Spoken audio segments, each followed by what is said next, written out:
Hey folks, it's Jim from the Movie Rewind, and today I'm here to review the film The Place Behind Pines, the new Derek Cianfrance film. I believe I'm saying that right.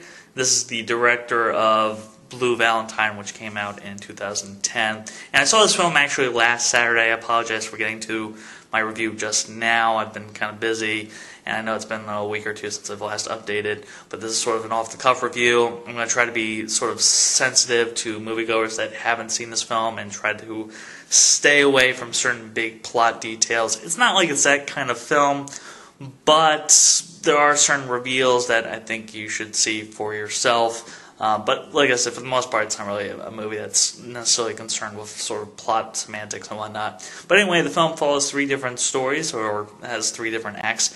The first act follows a stunt motorcycle rider who becomes a bank robber, played by Ryan Gosling, and he's trying to provide for his newly born son and also his old fling, played by Eva Mendes. The second storyline follows a hero cop who's dealing with corruption within his police department, and he's played by Bradley Cooper. He also has a son.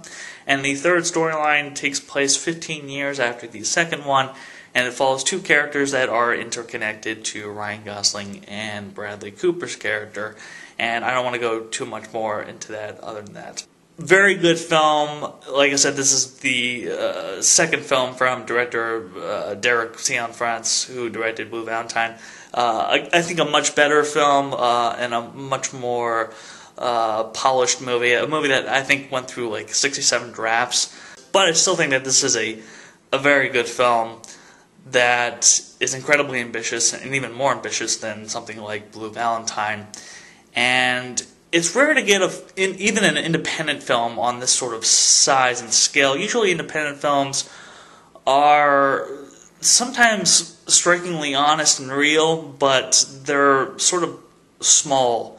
This movie is sort of an epic-sized crime drama in a way, and a lot of people have made the comparisons between this and something like A Prophet, or even better yet, The Godfather. I think those are very fair comparisons. And this is 140 minutes, and like I said, it's sort of a sprawling story about fathers and sons and what it means to be a father and the consequences of your father or our fathers. And I think it's a really interesting movie. I think the first two acts are pretty much spot on perfect, and I thought, no, there's no way that this is not going to be on my top 10 of 2013. The third act, though, isn't quite perfect. It's not terrible, mind you. It just kind of drags the film down a little bit. I think the film could have been a little tighter, and the movie does use certain coincidental circumstances, but that's fine because obviously that's sort of the intention from the filmmaker. And I think the third storyline is also pretty damn good, even if it's not as good as the first two acts. It follows a character played by actor Dane DeHaan, who you may have seen in Chronicle. He's sort of a young Leonardo DiCaprio lookalike. And also follows another actor. I'm sorry, I'm blanking on that actor's name. That actor who plays opposite Dane DeHaan kind of feels like he belongs in a completely different film. But it's still, like I said, the third act is still pretty damn good. I think there's some really good writing, good acting here. Ryan Gosling is, not only a really talented actor, but he's also a movie star.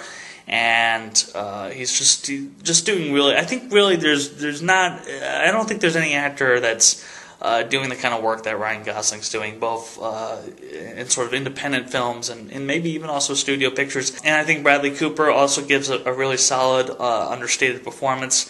You also have some solid supporting performances from Eva Mendes, Rose Byrne, who's got pretty small amount of screen time, but she's good.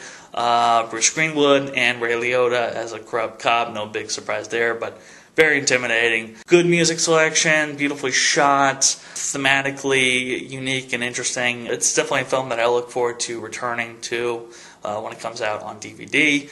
I recommend checking it out if you haven't seen it. I think it's not quite as perfect as something like Blue Valentine was, but I think Derek Cianfrance is one of the more promising filmmakers working today.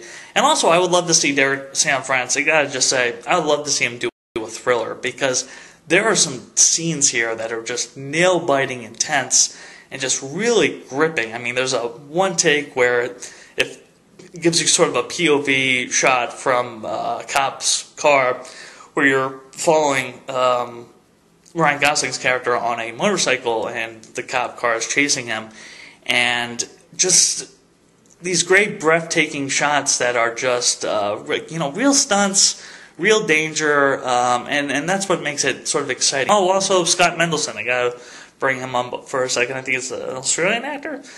He gives a solid performance. Who's also sort of an accomplice to Ryan Gosling. You may have seen him in movies like The Dark Knight Rises or Killing Them Softly. So anyway, I think The Place Behind the Pines is a very good film. If you haven't seen it, I recommend checking it out. I think you might like it. Very ambitious film, and not perfect, but overall very, very good. And one of the best films I've seen this year, although I've barely seen any films this year, so I don't know what that means. Yeah, very good film. And that's it from the Movie Rewind. Have a good day, folks. Until next time.